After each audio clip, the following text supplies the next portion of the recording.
And good evening, wherever you're at whatever time. Have you ever met somebody in your life that when you start talking to them, you suddenly feel like, man, they start telling you their story or what they do, you're like, you start feeling like, you know what, I've never done anything in my life in comparison to this person that you're talking to, right? This person we're gonna talk to made me feel like that, one. But also, then in life you meet a person that you start talking to them and they tell you what they've done, and then you become inspired. You wanna say, even though you weren't part of their lives, you wanna tell them, you know what, thank you for what you've done. Thank you because you blessed a lot of people. You helped a lot of people, and thank you for choosing that path in life, because now, you've helped a lot of people, and then I am inspired with your life. Part of Productions, something that they want to do, they want to highlight living heroes. Because you see movies, and in movies you see a lot of heroes, which is amazing. I'm a movie fan. But thank God that there's heroes that are still alive, that they're real, that they have characteristics of a hero and then some. So today we're talking to let me get the correct full title correctly, because in that title you're gonna find out a lot. So United States Air Force retired combat surgical nurse Mary Ellen.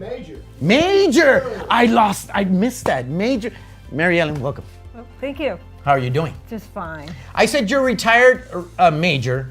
You're retired from serving, but you're still working. Absolutely. You're a combat nurse that you're still working. You're still working where? I work at University Hospital here in San Antonio. Uh-huh. How long you been working there?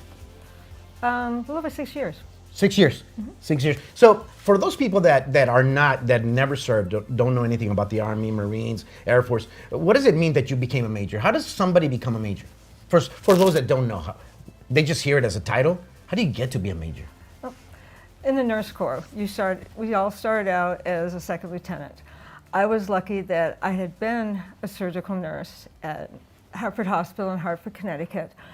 And when I was commissioned in the military, they gave me some constructive credit. In other words, equal to time and grade. So I didn't stay a second lieutenant, or AKA a butter bar, very long. Mm-hmm. So basically, you grow to be a first lieutenant. With the Air Force, you have certain coursework, certain things to do by certain time frames, and plus stay within regulations. Your physical fitness plays a big part also, but also your education and your military education. Then when you complete all those, they look at you for first lieutenant, and then the same for captain. But once you get above captain, basically it's about 2 years in between each rank with the Air Force at that time. Mm. When you get to be a captain, it's when you grow from company grade to field grade. That's when your record, all your accomplishments go in front of a promotion board. Okay. Each branch, like we were in the nurse corps, has its own criteria for advancement for the nurse corps. And I met all the criteria, and then you're assigned a line number. I believe my line number was 72 at the time. Basically, I was racked and stacked amongst all other nurses that were competing for major. It's not automatic. You have to wait for your actual pin-on date, because with budgets and depending on the needs of the military, at the time, sometimes 2 or 3 a month, sometimes 10 a month could be promoted. Mm. And when I pinned on major, I was actually in the middle of my second deployment. Second deployment. Yes. So we're going to talk about a lot of things, because we're going to talk about how Mary Ellen. I don't know if we're recording, because we got to record this, because we want to capture everything, because today we're going to tell you about how this young lady saved a life with a thumbtack. We're going to talk about that. We're going to talk about, can we talk about that squirrel with the gun? I don't know. Well, okay. No, okay. Well, somebody told me about it. But anyway, so we're going to talk about a lot of things. But let's go back, because something we're going to talk about also is that this is going to become a movie. Mary Ellen's story is going to become a movie, because it's got so much richness, a lot of things to tell, a lot of things to share, a lot of things to share about this local hero, right? So let's start way back. A nurse. Some years ago, I had the opportunity here in San Antonio in a joint prayer for the city. I got to pray for first responders. And I was very moved, because there were some first responders there that when everybody runs away from a problem, there's those selected few that run to help. One of those are nurses. Why did you decide to become a nurse? I always wanted to be a nurse. Always? Yeah. When do you remember the first time you're like, man, I want to be a nurse? And why? Oh, basically on personal experience. When I was little, unfortunately, I had some third-degree burns on my leg, and I had to go through skin grafts. And it was because of the nurses that cared for me. I wound up over at Mary Hitchcock Hospital, of course, next to Dartmouth Medical Center, and there were nursing students that would often, help with my care while I was hospitalized and going through those surgeries. And it was because of them, there was the first impression that made me want to be a nurse. Isn't that impressive? Like, I think people don't notice today. Kids today, they watch a movie like, I want to be Superman, and but are you, at a young experience, you see a nurse healing you or helping you, you're like, man, they don't even know. I bet those nurses don't know how much they inspired you for you to become a nurse. Probably. They were student nurses, many of them. They were student nurses. Yes. Oh, that's amazing. Do you remember their names? Would you? No. Anyway, and, so you started wanting your nursing career where? I started it with. Well, let me back up. I was always interested in nursing medicine. When I was in high school, I was able to become a ski patroller. But to do that, you had to have your EMT. So I took my passion for skiing. I also raced slalom and giant slalom in high school. I grew up in Vermont and met the qualifications to become an EMT. I was actually too young to wear the badge because I wasn't 18. I went to night school during my junior year of high school along with all adults. Yeah. And I was the only under 18 person in the class. And then they had a challenge. I guess I've always liked a challenge to not just pass my state EMT, but to take the national board to have my national EMT certification. So that was my first real hands-on taking care of injured skiers, bringing them down, using my skiing ability to man the sleds and bring them down safely. What drives people in that profession, or what drove you doing all those little details? Because people get tired of stuff, and those type of jobs or things that you do, it gets very tiring, not just physically, mentally, emotionally. You don't think of being tired when you're actively working, when you care about what you're doing and helping someone else. That's the last thing on your mind. Wow. I tell people all the time, most of us are built by our past in regards to people that came along our past to inspire us, to help us, to teach us. Who formed Mary Ellen in her nursing career? A large part was the college that I went to. I was actually a transfer student to St. Joseph's College in West Hartford, Connecticut. And I was grateful that they took more of my credits than the University of Connecticut as far as transferring from the University of Texas at El Paso. And I was so grateful for the class size, for the individual attention to our progress by the instructors. We didn't go through TAs, we went directly through instructors. The instructors there ensured, and they could see where we were lacking in something. It was phenomenal, the caring of the instructors toward each one of us as students. Absolutely phenomenal to take care of a problem or a difficulty right away. Man. So you could progress. Yeah. I think that's something to be said to any instructor out there, because a lot of times teachers get tired. And they don't, sometimes they don't know, because maybe at a young age, we don't tell our teachers. We don't tell our teachers, hey, thank you, man, for what you did. Thank you for taking the time. Thank you for being patient with me. Because I could tell you names. I could tell you names of people in my past that taught me, and they were patient with this cabezon. You know what cabezon means? Hard-headed, very hard-headed student, right? So I wasn't the smartest in the bunch. And I remember certain teachers that were very patient, that took their time to teach me. So you remember those teachers? Absolutely. One of the teachers that impressed me the most was actually the nurse that taught our psychology section. And I have quoted her many times to many of the nurses that I teach. And she said something very profound, and she said that you are treated the way you allow people to treat you. And that is very, very workable in our lives. It makes you really think about how you present yourself and why you are where you are at times. But probably one of the best things that I've said to many of the young nurses that I've trained. How many years were you a nurse before you? Okay, how did you end up from being a nurse to serving in the U.S. Air Force? Some very good friends of mine talked me into the They Air talked Force. you into it. Hey, what did they say so somebody can get trained how to do it? How did they do it? Well, at first, I didn't think I was eligible because Okay. I was a single parent at the time with 3 young children. I don't have. You were already a single mom with 3 kids before you were deployed for the first time, because you got deployed 3 times, right? Yes. You already had 3 kids before your first deployment. Oh, yeah. How did these guys convince you to do that? Now, these very good friends, they were also prior Air Force. Okay.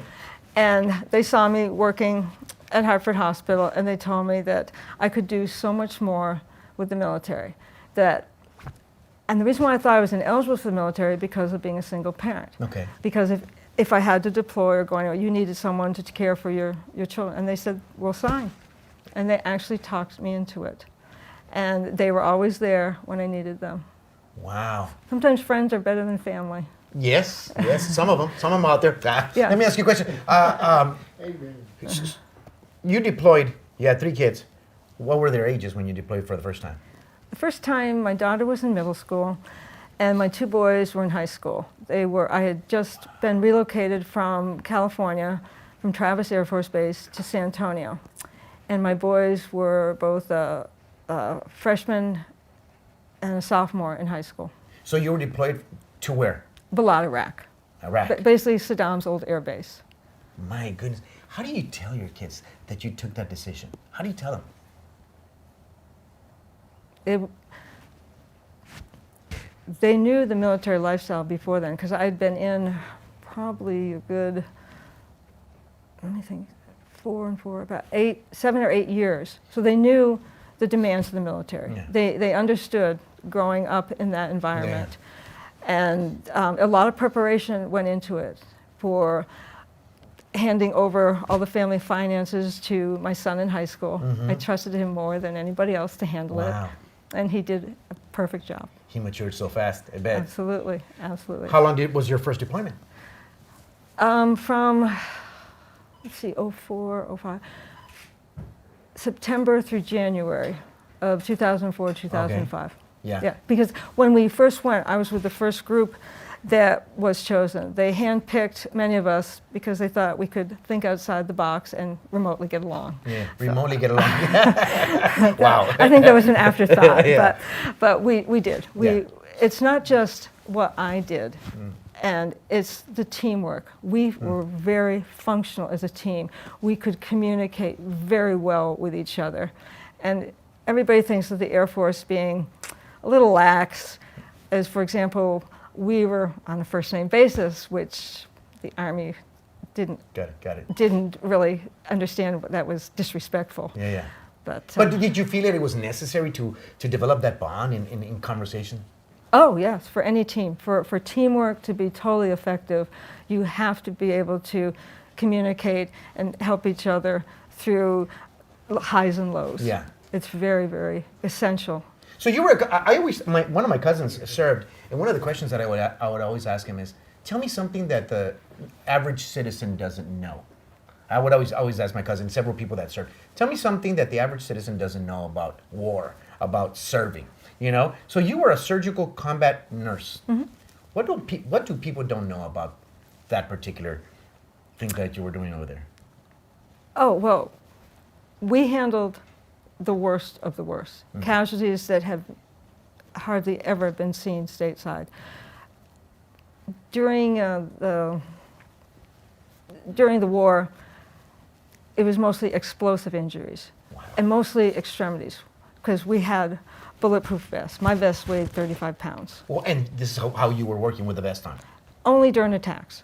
We still would wear our scrubs and we'd put a helmet on, and everyone would usually be below sandbag level, but we were too busy. We couldn't stop because their lives were more important than us. IEDs. Yes. IEDs. Yeah. Man.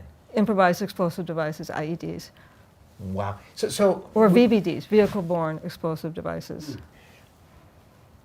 we were talking before the other day. We were talking about how, because Today, because of all this information-driven world, everybody sees squirrels everywhere, right? You get distracted so much. Over there, you're operating. What's going on you said you don't get distracted, of course, because you're more concentrated than I am. But you're working, and what's going on outside that tent where you're working? Well, where we were, it was, with the first deployment, it was all tents. The Army had laid the cement for the tents to be pitched on. Okay. And every time the choppers or helicopters would bring in the casualties, the tent sides or flaps would raise up some of the dust. Well, you were working, that was happening, but you kept working. Yeah. But our operating rooms were basically, if I had to describe them, think of the back of an 18-wheeler where the sides pull out. Mm-hmm. All right. We had 2 operating room tables in each room.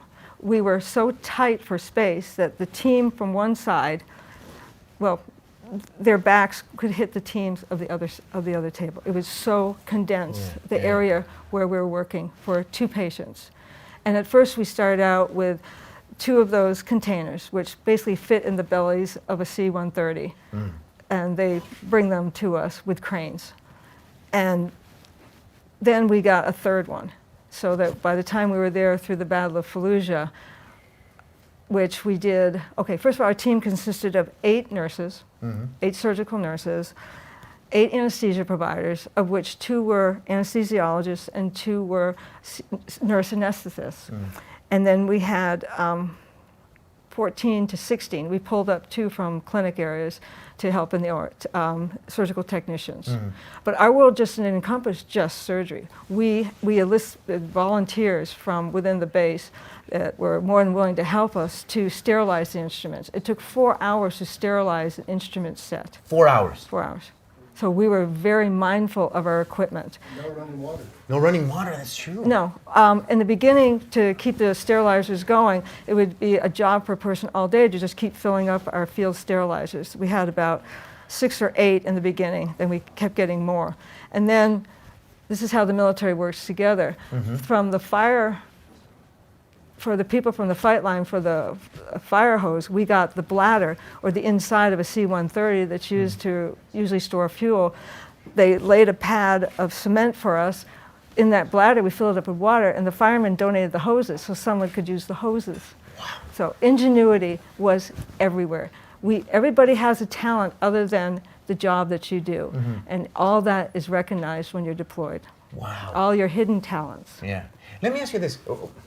You were working in surgery as a nurse over here, right? Yes. And then you go combat. The difference is just the type of injuries, right? And the teamwork. Okay. And the teamwork. Very different. Oh, very the different. The dynamics completely different. I predominantly worked my whole career, except for 3 years at Travis Air Force Base, in level 1 trauma centers.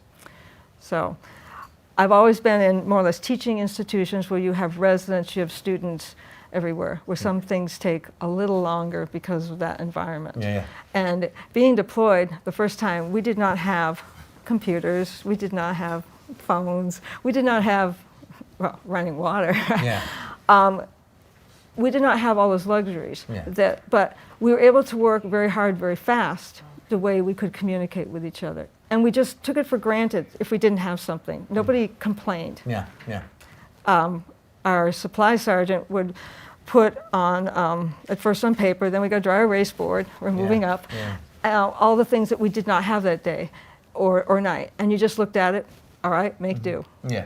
And we improvised for improvising. I think I've seen every prep kit known to man. Yeah. And some languages I didn't recognize, but I recognized what was inside. So you improvised.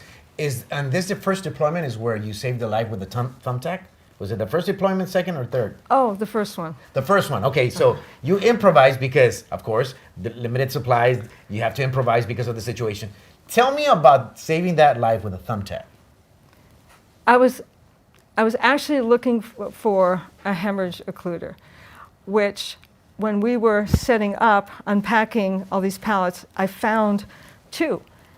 And basically, months went by, and after the Battle of Fallujah, it's now November, the insurgents had figured out to hurt all the soldiers, it was to shoot below the belt. Yeah. So we're getting gunshot wounds to the pelvis.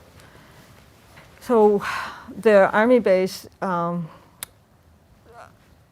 had sent us this Marine Corps captain urgently on the choppers, and they just had packed his pelvis to clot off the bleeding. Mm-hmm. And when they got, because they did not have blood capability, we had capability to give blood, which wasn't like modern times. We gave whole blood. We gave, we knew what type you were, but it was warm when we were giving it to people.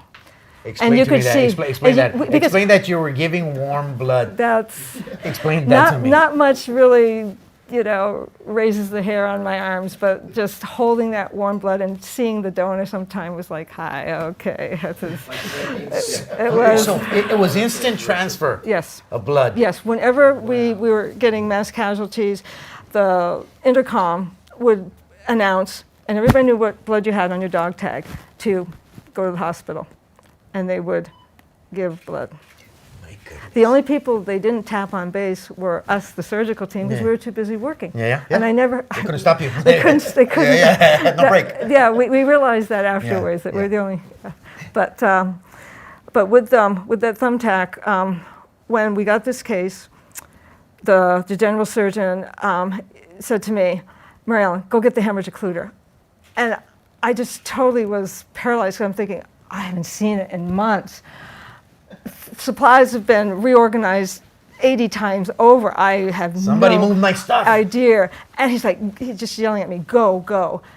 And I went out the floppy doors, and I just froze. And I could see the people lined up for blood, and I said the most unorthodox prayer of my life. Can you say it? Do you remember it? I said, GD, help me find this, because if I don't, he's going to die. And he would bleed out too fast. And when I looked up, there was my answer. So what had happened was one of our nurses had a relative that was a school teacher, and she had sent him a package a couple of days before with laminated, colorful children's artwork and the old brass flathead thumbtacks.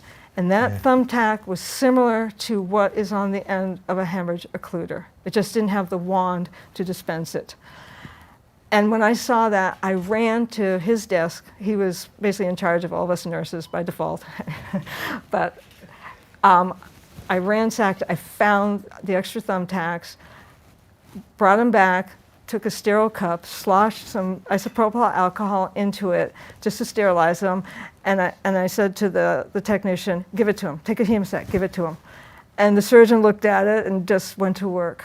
And he was able to use those several thumbtacks to immediately stop the hemorrhaging, the massive hemorrhaging in his pelvis. And he looked up at me within 2 minutes and said, his exact words were, kiddo, we saved a life. Wow. And that's amazing. That's beautiful. Yeah. And that, I remember that night at our Air Force shower trailer, one of the How did you sleep that night? Oh, I was just shocked how fast that news had spread all over the hospital. Really? Rumors spread faster than anything in a combat zone. Yeah. Yes. Oh, you got an award for that? Yes, they gave me a meritorious service medal for that. Nice. The reason we gravitate towards heroes is because heroes, they have a strength that we don't have or we would love to have, right? So, forgive me for being curious. I don't have strength in many areas, but I want to ask you, how do you deal with seeing so much pain, death, destruction, and how do you do it to keep it together? Because I know we all can get into a routine, but I think there's some moments of like, oh my goodness, this is hard. Did you have those moments where the situation stopped you, or you? No, we were too busy. Really? But too busy to feel, I guess when I look back on it, my outlet was my journal. Every night or day, whenever I went to sleep, I would basically try to write letters home, because at the point where we didn't have computers that were functioning. When we did get them, there were 30 to 40 people per one computer, so yeah. But I would write in my journal or letters home to my three. And I didn't realize it at the time. It was a way for me to push my day behind me. And I could go to sleep. and if I wanted to think about it, it was written down. But I believe it cleared my mind. So It was therapeutic. It was therapeutic. Yeah, but it wasn't made with that intent. Yeah. Were you just writing? No, you forget the purpose or why I wrote the journal. When before my first deployment, my daughter was in middle school, and she was having a little trouble with mom leaving and being stuck with two brothers and our other friends. And your daughter's name is Casey. Casey. And so I had the idea. Let's go. I said, communications were non-existent. So I said, I'm gonna write a journal. I'll write what I'm doing every day, and you can write every day. So we went to Barnes and Noble and bought fancy journals, to write in. And I said, when we get home, let's trade. I want to read what you did every day, and you can read what I did every day. So that's why I wrote the journal for my daughter. It was, out of love for her. How often would you write? Every night? Every night? Oh, and sometimes during the day, if I had a moment to catch up or things I wanted to write. My journals were not just about what I did, it was what the team did. Yep. And they're filled with other people's stories also. Yeah.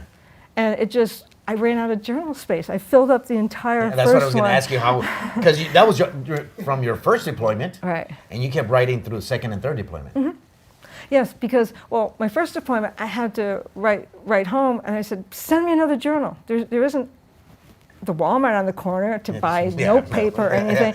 So Iraqi mini mart. But my middle one sent me a journal, and I just laughed when I got it because the cover is from his favorite storybook as a child, Where the Wild Things Are. Yeah. Oh, wow. So that is like volume 2 of my first deployment. Oh, wow. So even he played a part. How many journals how many books or booklets did you with those 3 deployments? About 6. 6 of them? Yeah, took over. I usually filled up the first one easily. But my second deployment, when I was promoted to major, I cut it off on the day. Okay, here's day 1 as a major, so I cut that one. I have when I was a captain, then when I was a major. And nobody noticed I got promoted that day because we were too busy, but that's such a So life. where did you go on your second deployment? You went where? Same place. Same place. Same. How long was the time off period? Like My second deployment was my longest. I was gone from probably May through October. Wow. And mainly because the Air Force doesn't replace a team at once, especially the medical team. When we were flown in out of Qatar to Balad, into the combat zone, well, first of all, they were bombing the airstrip all the time. My first time going over there, we had to turn around because they were bombing the airstrip. So great, can't even land. But they only send 2 or 3 of us at a time because our skills are so badly needed that if the plane gets shot down, the whole team would go down. So they send us over piecemeal. Wow. Yeah, and then usually at night. Yeah. Because when you landed, darkness prevails. The only way that you knew where you were going was by putting your hand on the backpack of the person in front of you. You couldn't even see your hand. It was that dark? It was that dark. Because they didn't want any of the insurgents to know who we are, what we are, or how many were coming in. This is pure combat zone. Man, I feel so weak right now. Like I haven't done anything, and I don't want to do how to do anything. Wow, Marianne. How was your first deployment different to the second one? In what areas, if you? Well, the first deployment, we were all exhausted. We worked so hard. I mean, we were just exhausted. And we were so grateful to see our replacements. And the second deployment was 2 years after that. When I arrived, I was immediately chastised because I was late for 3 days. Well, tell that to the sandstorm. And the commander at the time said, "Oh, I expected you days earlier. Oh, you're on night shift." I'm thinking, "Yes, ma'am." Okay. Yeah.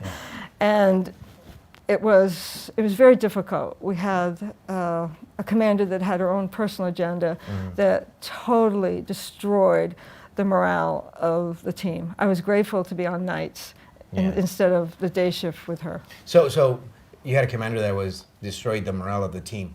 This particular person is in your journals. Yes. And she will appear in the upcoming movie. Yes. Just so you'll know. Just so you'll know. Yeah. Anyway, so what happened there? What were the consequences of having that type of leadership? she was, first of all, she was very selfish. She was evidently promotable to colonel. She was a lieutenant colonel. And her actions were totally wrong. And I had, the courage to stand up to her and challenge some of her basic orders and some of the way she was treating people. Like I would come in for night shift around 5 o'clock, even though it didn't start till 7, but maybe something was edible at the little dining area. If not, I'd use my care package. And when we were also moving from the tents to a building. They had finally cleared all the mines and everything of what was an old hospital and had expanded it to make it safe for us. And I came to work one day where many of the enlisted were outside palletizing a lot of our equipment to move across the street basically to the new facility. I didn't see one bottle of water. This is summer, mid-August in Iraq, where it's 120 degrees in the shade. Extra drier than here. Oh yes, but nobody would tell you the real temperature because American thermometers quit working about 120. So we never knew exactly how hot it was. Wow. But they would never really tell us because it just affects you. But I didn't see one water. People were looking dehydrated, heat exhaustion, and I went to one of them and I said, let's go. You're going to the ER. Right now we're going to get some IV fluids in you. He said, that's the only place I'm going. I'm not going back in there with that colonel. I'm not going in there. And I just knew to take care of our people better than she did. Wow. And many instances that the surgeons started keeping track of, and they stopped her promotion because of her unauthorized actions. Yeah, and she will be included in the upcoming movie. More about her later. Your third deployment. Tell me about your third deployment.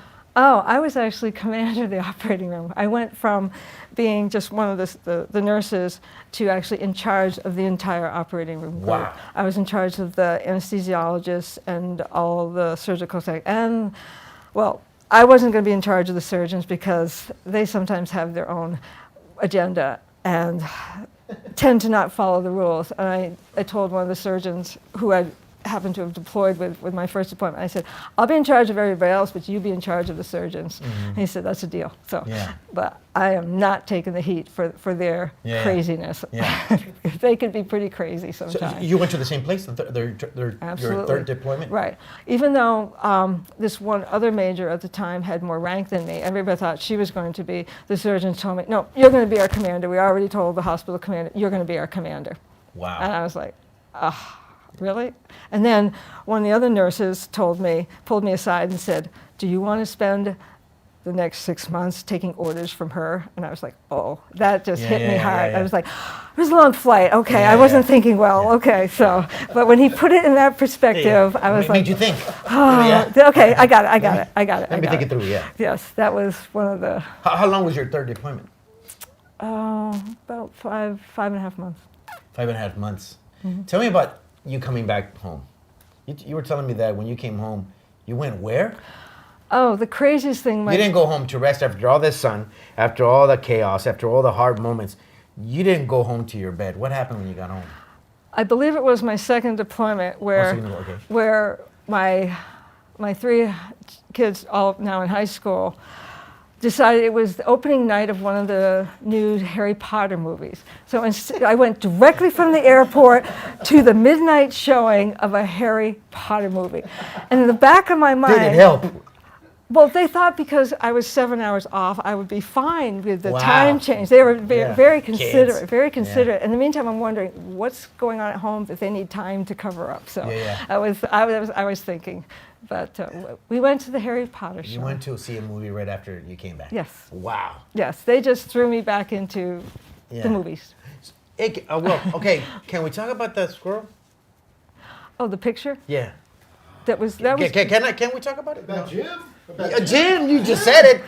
Jim. Who's this Jim character? Oh, the Jim character. Is that his real name? Tell me about that, because we saw a picture of this squirrel with a shotgun, right? A machine gun. With a machine gun.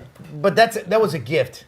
Yes. Of somebody that's going to be included in the movie. Yes. Okay, who's this character? My first deployment my first week in the combat zone, I had learned whenever the base was getting bombed, people had told me, you run to the nearest bunker.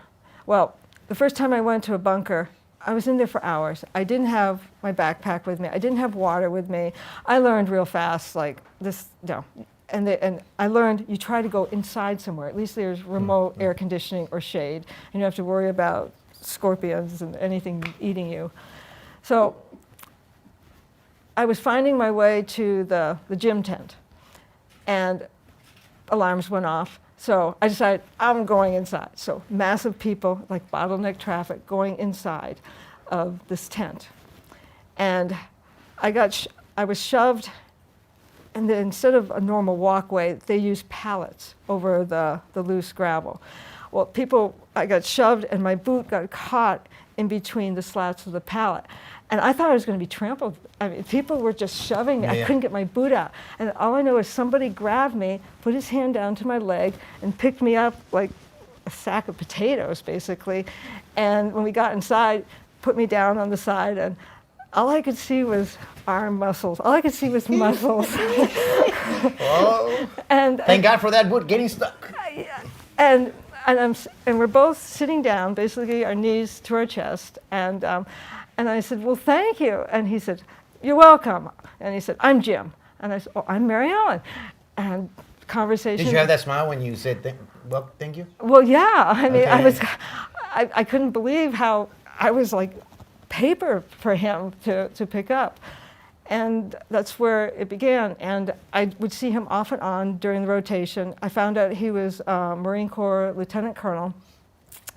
And I would always use a treadmill. I'm not a weightlifter, but on the other side of the treadmills, there was always this weight room. And just the way the interaction, I knew that he was very well respected, and he was very, very safety oriented as far as the people around him using the weights and and he would say hello to me and wave to me.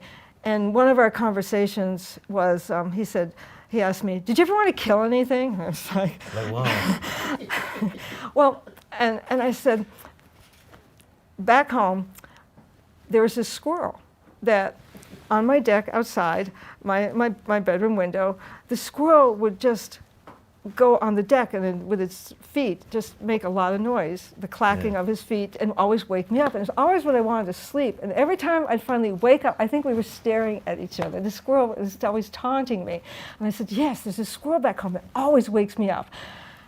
And then also in our conversations, he had said, when I told him what I did, he immediately said, I hate hospitals. I never go there. Okay. Great conversation killer. Thank you for the information. But when I was busy doing a case during the day, evidently he came to the hospital and had on a 8x11 piece of paper the picture of that squirrel with a machine gun, and it has a little beret on, and it just pointed. A gift. And he wrote on the bottom, for your protection, Jim. And our master sergeant, of course, nobody has any secrets, he looked at it and he's like, what is this? But the people, the other enlisted were just amazed at him, his physique. Even in a uniform, he had muscle. He was solid. And even they were like, how does she? Oh, Jim. Oh, Jim. I think, as I've told people, it has redefined my definition of a 10 out of 10 for a man. Wow, 10 out of 10. More about Jim on the movie that's coming. So, you still have that picture of the squirrel? Yeah. Where is it right now? Where is it right now? Oh, it's at home. It's at home. Yeah, it's just, I found it years later when my journals were coming to life, and it just made me smile. It just made me laugh. Yeah, I never knew. It's on the website. Yeah. So for people that don't know, you can go to the website. You can go to the website on the website. I'm sorry, not the website. Well, you can find the website on the description of this video. In the description, go to it. You'll find the URL address of the website for ME Productions, and you can go to gallery and you'll see the picture of not Jim, but the squirrel, with the machine gun. Anyway, so Mary Ellen, you come back to the United States, right? Mm-hmm. And because of your skill, your abilities, what you've done, you keep working. You were part of different tragic events here in the United States, right?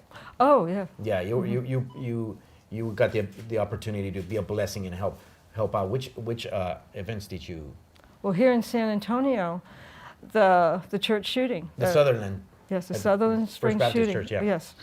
I was actually, normally I'm on heart call for open heart and lung transplant call. And it was a Sunday afternoon, about noontime, I received a phone call. And they said, you're on standby. I'm like, that's okay, because a lot of times for lung transplants, the timing is everything. It can be 6 hours, it could be 8, could be the next day. So I just had my lunch pail ready. It was in the refrige, and my scrubs were upstairs. And I thought, okay. And it wasn't even 20 minutes later when I received a frantic phone call. Come in now. There's been a mass shooting, mass casualty.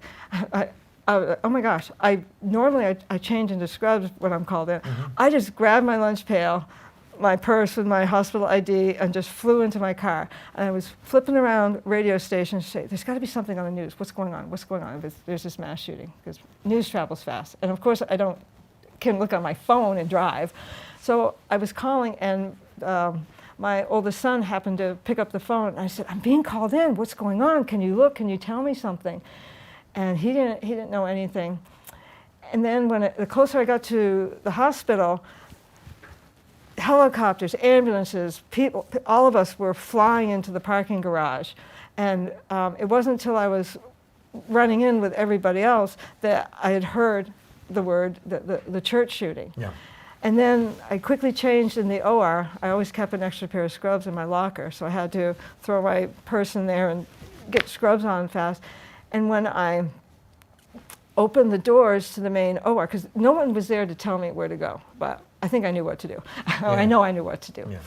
And that's the only time I've ever had a flashback, as far as I could have been back in Iraq at that time with all the chaos. That's the only flashback. But You felt it in your whole system. Oh, yeah. And I went into the first room on the left, and the nurse there, I saw a cooler that had come from another hospital with the blood, and the surgeon was chief resident, but one of the trauma surgeons was going around to the different rooms I'd been deployed with. And he saw me, he's like, Marianne, you've got it, okay. Yeah, so, and the other nurse was like, she didn't know the priorities are a little bit different in that type of trauma situations. And all of us that had been prior military and been deployed, we were more or less taking care of a lot of the chaos. Unfortunately, it was just about all the children except one case in the OR that we at university took care of. It was very, very difficult. And how many children? I can't remember the exact number that we did surgery on. All I know is that it died down probably about 7, 8 o'clock at night. And my day off at that time would have been Monday. And they asked me if I could come in. I didn't even think twice of ever saying no. Of course. Up to that, because of all the children. And we have all these capabilities. We have cameras in every OR room, and we could see what was coming into the emergency room. And every time I looked up at that camera to see what was, or that television screen, it was all children, because they weren't full bodies on a stretcher. And I knew I had to stop looking at that just to stay focused on the patient at hand. Just make myself stay focused on the task at hand. That moment, how many days were you there? Oh, well, first of all, with trauma surgery, you don't do definitive, you just get them out of danger. Got it. Just and they can come back. Got it. So oftentimes we have the capability to pack people open surgically, and they'll come back and we can do the closure, but just to get them out of danger so you can take care of more. Wow. Yeah. And to this day, you're still working. Right now, today, we're here because today's your day off. Yeah. Goodness. One day off a week, you're on call. I was on Crazy call hours. last night, till 7 o'clock this morning. Oh my goodness. Yeah. So all of this, your whole journey, you're writing Dear Casey, right? You're writing to your kids, and the movie that's going to come out, it's named Dear Casey, right? Mm-hmm. Why did you name because the journals were for your kids, right? Well, or just in particular Casey, who was having a hard time? Yeah, particularly the first one was for my daughter. Just tell her what I was doing, what other people were doing. And even my commander of the operating room of the Air Force, when I was stationed here in San Antonio, She read my journals because people were scared. They didn't know what they were going into. They didn't know what their days would be like. And so several people have read my journals. Wow. And A just manual of peace to, for a lot of them. just to know what they were going into and how to prepare themselves for those type of injuries. You could never explain to anybody the types of injuries, but there's more than one thing wrong with you when you're all blown up. Man. So what do you tell? What do you tell nurses now? What do you tell nurses now? Because you used, a lot of people read your journals and it helped them and blessed them. What do you tell nurses now? Because a lot of people, they're starting off. What do you tell nurses? Well, for new nurses, when I train nurses, I basically start with basics. And I also tell them to wear in the OR support socks and good sneakers. Good advice, good advice. And don't drink a lot of coffee in the morning or a lot of liquids because sometimes it's a little long. Wow. So, but we start with the basics. But I always encourage them to ask questions because I always remember when I started at Hartford Hospital after I graduated from St. Joe's, that the head nurse always said, for all of us new nurses, I want you to say every day, I don't know. I want you to say this. I want to hear it. And then she says, within a few months, you're not going to be saying as much. If you're saying it